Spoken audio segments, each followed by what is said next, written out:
Yo, what's up guys? Welcome back to another video on Survive the Apocalypse. And so pretty much I got a question about information on the zombies on one of my past live streams. So I'm going to go ahead and kind of make a little tutorial, or not even a tutorial, just showcasing the zombies and what I would classify them as. So let's go ahead and get started.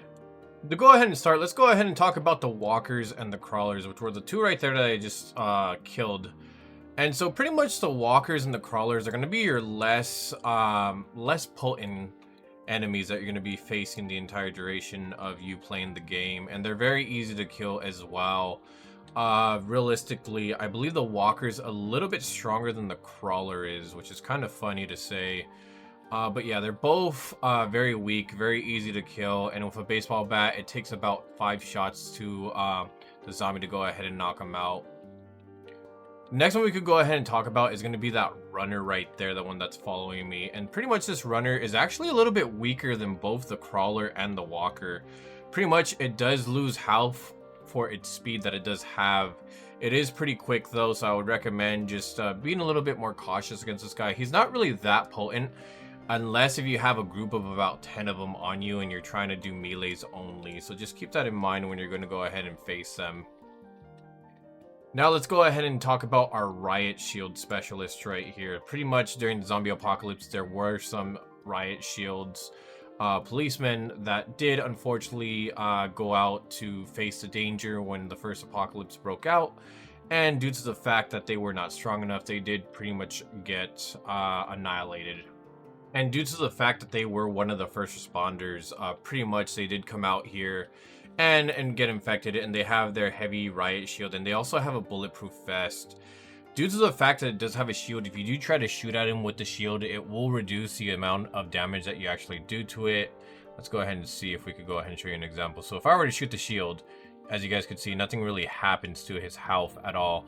But if you move up to him, make him move, and you aim for his head, you're able to knock him out pretty easy. He is pretty tanky, but due to the fact that he's slow, I would go ahead and say that he's a mid-tier enemy. Next, let's go ahead and talk about the boomers, which are also known as the bloaters, but we're gonna go ahead and call them boomers because they do explode. These guys are gonna be your #1 base killers. If you have these guys close to your base, it does do splash damage on the base itself. For splash damage, let's go ahead and see. For splash damage, it's gonna be the range of about this circle all the way to this edge right here, and that's how big its radius is when it goes ahead and explodes. You guys can kind of see the little black kind of mark it left on the floor.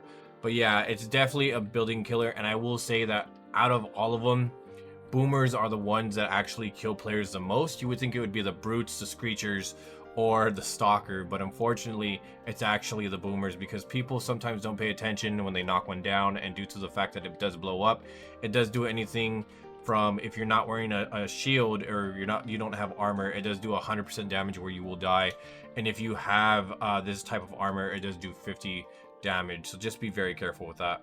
Now let's go ahead and talk about our spitters right here. So pretty much the spitters are going to be a long distance enemy, and it does not like to be in close combat. If you're able to get close combat, you're pretty much able to knock it out pretty easy.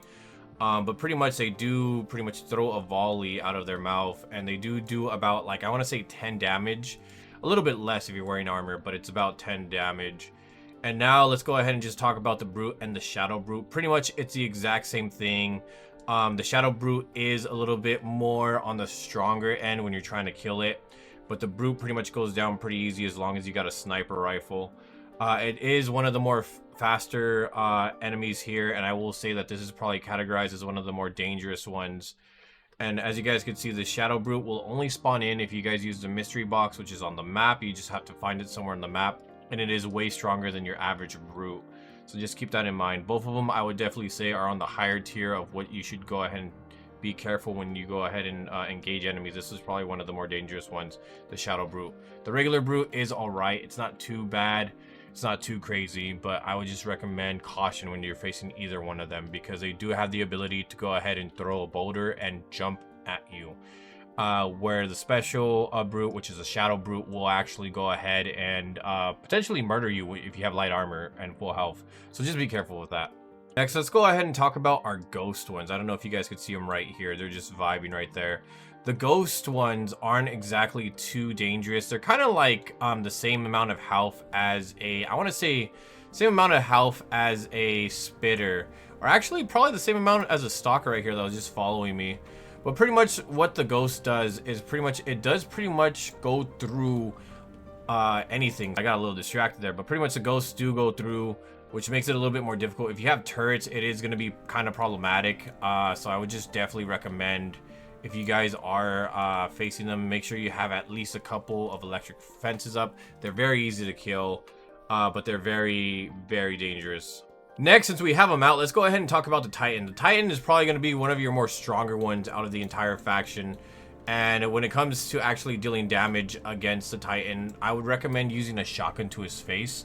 The shotgun is probably the only thing that's going to be useful against him. You could use like machine guns and stuff, but the shotgun is definitely going to be the one that can hammer an anvil on him. He is one that is capable of throwing his own allies out into the field, so I would just definitely be careful. And as you guys seen right there, he just threw a zombie. So just keep in mind, if you are hiding on the other side of the fence, he can pretty much throw zombies over the fence. He will target the player as well as any defensive buildings such as turrets and even your repair drone right here as well. Next, let's go ahead and talk about the Screecher, which is back there. Pretty much the Screecher is going to be one of the more faster ones as well as the more dangerous ones when it comes to close combat. I would recommend attacking it from afar. On top of that, the Screecher does have a rally call where it does rally its allies and pretty much makes them all go to him immediately. And he also boosts them. Now let's go ahead and talk about the Radiation Zombie or the Hazmat Zombie, whichever one you want to go ahead and call them. So pretty much the Hazmat Zombie is pretty unique only to the green zone or the radiation zone. He's pretty easy to kill. If you do have a sniper, you are able to one-shot him as long as you hit him in the head. And sometimes he does drop masks like the one that I have on my face, and so you could go ahead and walk into the radiation zone. Just keep in mind with this one, he's going to be pretty quick as well. He's going to be almost, well, I think it's the same exact speed as the runner, but I think it might be a little bit more quick if I remember correctly. But yeah, he's pretty easy to deal with as long as you don't get close to him. And also, if you do not have a mask on and he gets close to you, you are going to be taking radiation damage. Now, another one that I would like to go ahead and talk about is going to be the experiment or the radioactive doctor, as I like to go ahead and call him. So pretty much he does have some special abilities where he could go ahead and shoot stuff out of the ground. He can also do a charge attack as well as pretty much shoot directly at the player. He is pretty much the same as a Titan. He does have the same amount of health. The difference between him and the Titan is that he cannot throw his allies at the players, and on top of that too, he has a radioactive cannon which does do heavy damage on the player, so just keep that in mind.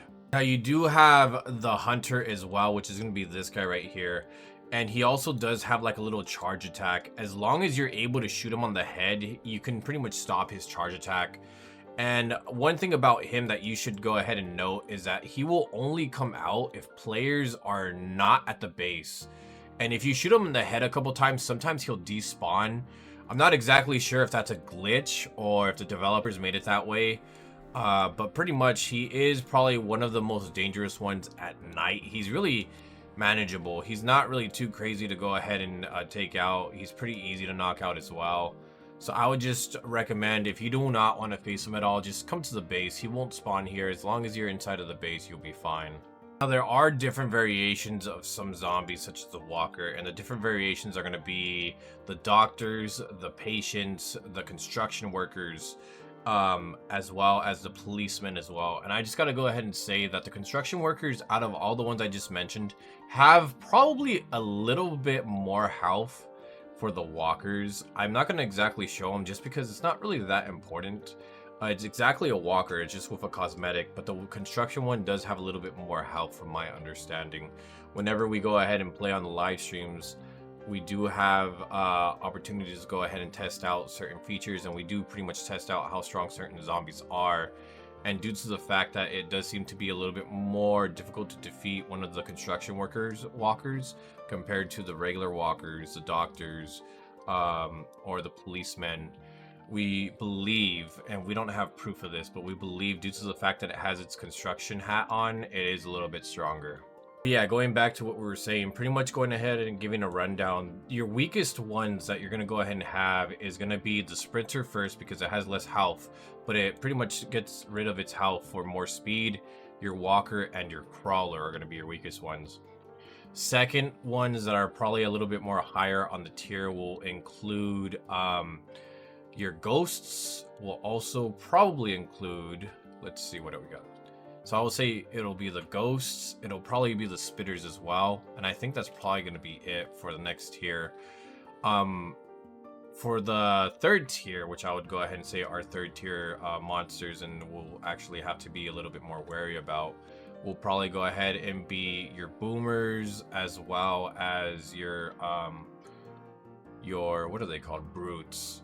Those are going to be the ones that you want to be a little bit more cautious around. On top of that, to the next tier, which I would go ahead and say is a little bit more difficult to go ahead and deal with, is going to be your Shadow Brute, your Screecher, as well as the Hunter that comes out at night. And your last tier, which is going to be the strongest enemies that you can go ahead and face, is going to be the Titan, as well as the Experiment, or as I like to call him, the Doctor. So yeah, between those are going to be from weakest to strongest from my opinion. Obviously, we're not covering Raiders because no one asked about the Raiders. But yeah, anyways, guys, thank you so much for watching. Really do appreciate it, and we'll see you guys on the next one. Till then, take care.